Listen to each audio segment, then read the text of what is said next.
The card appeared on the doorstep without a sound. I only found it by chance as I opened the door for the night air, a restless ache clawing at me after another uneventful day. It was stark white, plain, with a single line scrawled across the front in ink so dark it seemed to glisten. The old house on Bramble Hill, midnight. Come alone if you wish to understand. The handwriting was perfect, as though printed. But no, it wasn't printed. It was mine. Every loop, every stroke mirrored my penmanship exactly. My stomach turned cold at the realization, yet something deeper, older, stirred inside me. Curiosity, yes, but more than that, an inexplicable pull. I should have tossed it away, should have laughed at the prank or ignored it altogether. Instead, I found myself staring at the clock as it ticked toward 11. My fingers traced the edges of the card, my thoughts churning. What did I need to understand? By 11:30, I was pulling on my coat. By 11:45, I was outside, trudging up Bramble Hill. The walk was oppressive. The night was ink black, the crescent moon choked by thick clouds. Bramble Hill was an old part of town, long abandoned and left to rot. The cobblestones were uneven under my boots, and the skeletal remains of trees loomed on either side, their clawed branches slicing at the heavy fog. A single street lamp flickered ahead, its light barely illuminating the sagging roof of the house. The house. It stood at the top of the hill like a corpse refusing to lay down, its windows shattered and boarded, its walls blackened as though charred by some ancient fire. Yet, even through the decay, a faint glow pulsed from within, casting shadows that seemed to breathe. My heart beat too loudly as I stepped onto the crumbling porch. The wood groaned beneath my weight, a sound that made my breath hitch. I tried the doorknob, expecting resistance, but it turned smoothly, the door yawning open to greet me. Inside, the air was stagnant, heavy with the scent of mold and damp wood. The hallway stretched into darkness, its walls lined with peeling wallpaper that once might have been floral. My footsteps echoed, impossibly loud as I moved deeper, guided by the faintest whisper of sound. A melody, haunting and incomplete, drifting from somewhere within the house. It was a lullaby. I knew the tune, though I couldn't place where I'd heard it before. It tugged at memories I didn't know I had, filling me with a dread I couldn't name. My hand brushed against the wall for balance, and my fingers came away sticky. In the dim light, I saw the faint stain of something dark and wet. Then I saw the mirror.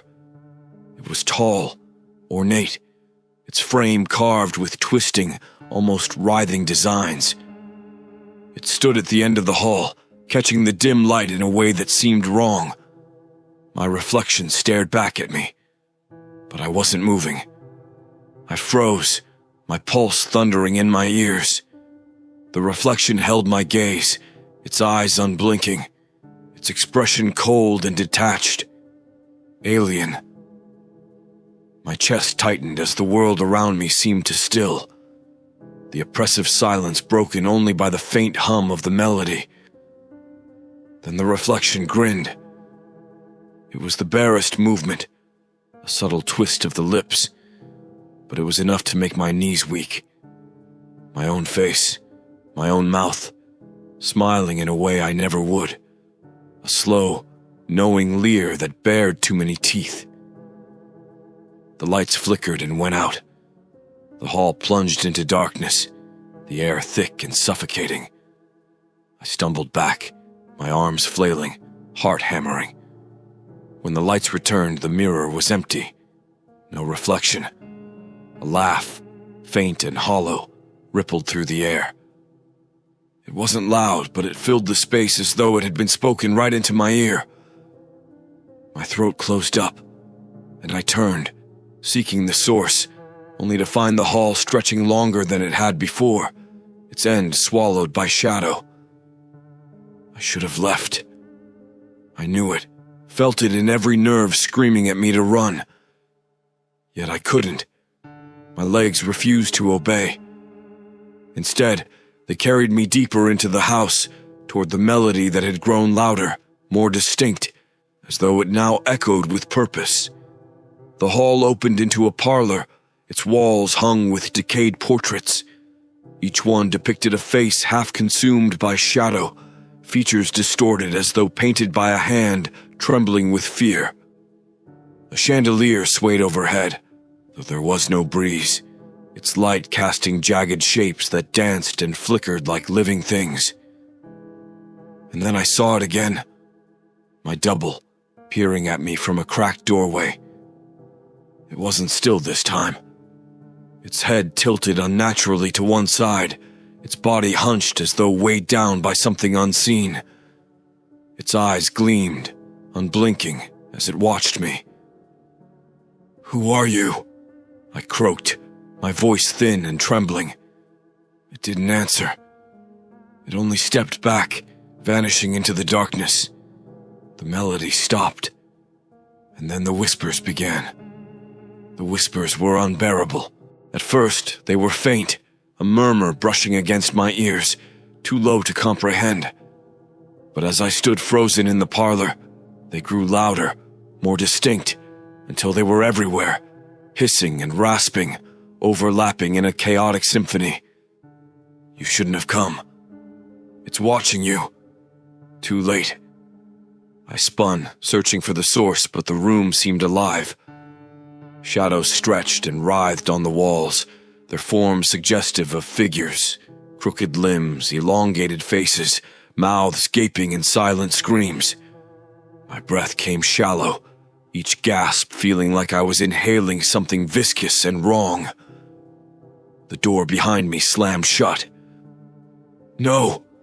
I rushed to it, yanking at the handle, but it was as if the wood had fused together. The whispers pressed closer, circling me like a pack of unseen predators. My pulse raced, my vision narrowing as panic clawed at my throat. Then, the room fell silent. It was abrupt, the kind of silence that rings in your ears, so oppressive it hurt. I turned slowly, heart hammering, and there it was again, my double standing at the edge of the room, half shrouded in shadow. It was clearer now, more solid. Its features were mine, but subtly wrong, as though copied by someone who didn't quite understand what a human should look like. The grin was back, stretched too wide, and its eyes, dull, flat, and inhuman, pinned me in place.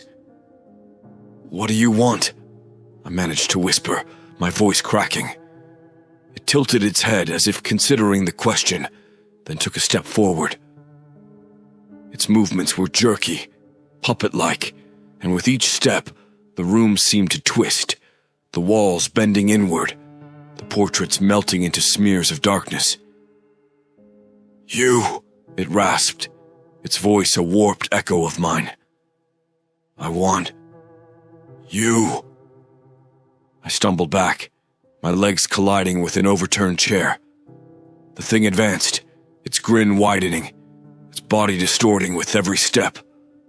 Limbs stretched and twisted, its form unraveling like smoke, yet it remained anchored to my image. Desperate, I grabbed the chair and hurled it at the figure. It passed through as though the double were made of mist, and for a moment I thought I'd imagined it. But then it surged forward, its face inches from mine, and I felt its breath, cold and rancid, like something exhaled from a tomb. "You should never have looked," it hissed, and its hand, icy and clawed, shot out to grab my wrist. Pain lanced through me, sharp and electric, and in that instant I saw it. Flashes of another place, a void where mirrors hung in endless rows, each one reflecting a figure trapped, screaming silently. I tore my hand away and ran. The whispers roared to life again, a cacophony urging me to stop, to turn back. but I pushed through the suffocating darkness. The hall twisted impossibly, stretching and folding in on itself. Yet somehow, I found a door, a massive one at the end, carved with symbols I couldn't understand. I slammed into it, and it gave way. I found myself in a new room, this one dominated by a massive mirror mounted on the far wall. Its frame was ornate, writhing with intricate carvings that seemed to shift when I looked away.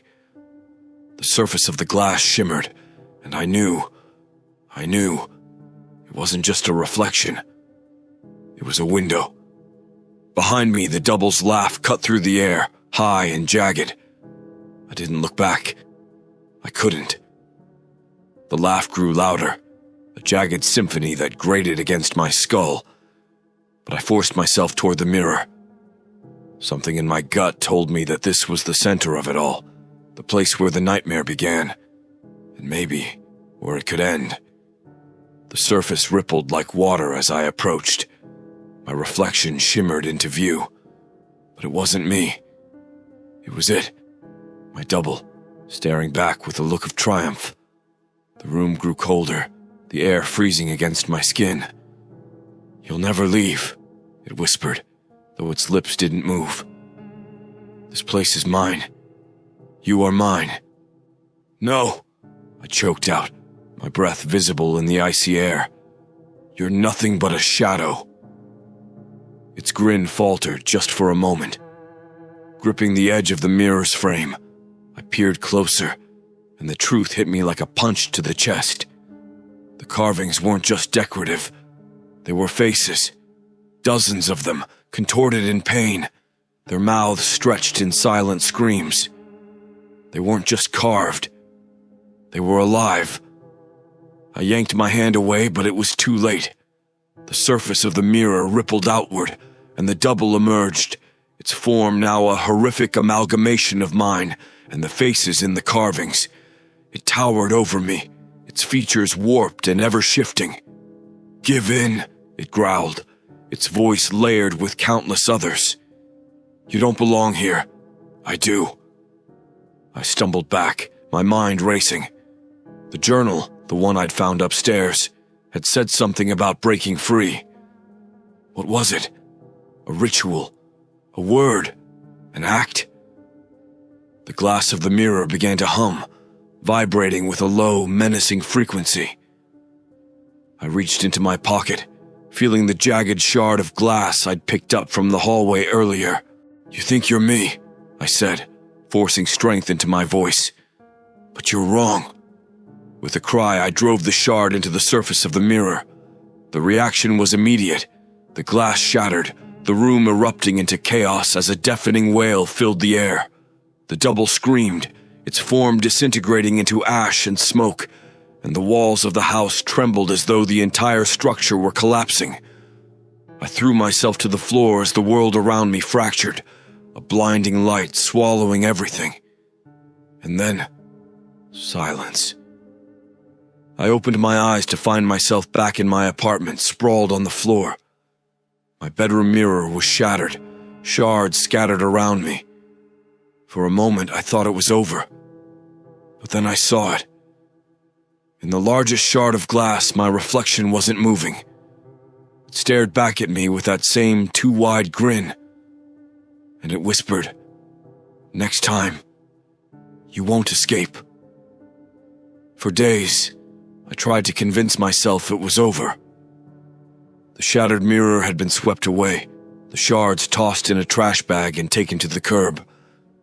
I told myself it was just a dream, a particularly vivid nightmare brought on by stress and too much solitude.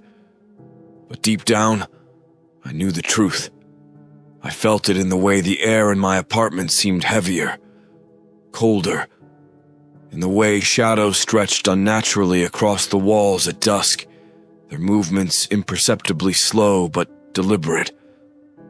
My reflection was always wrong now, just enough to make me doubt my sanity. A flicker here, a tilt of the head there, a moment where my reflection lingered after I'd moved. I stopped looking into mirrors altogether. But avoidance didn't bring peace. Instead, the dreams began.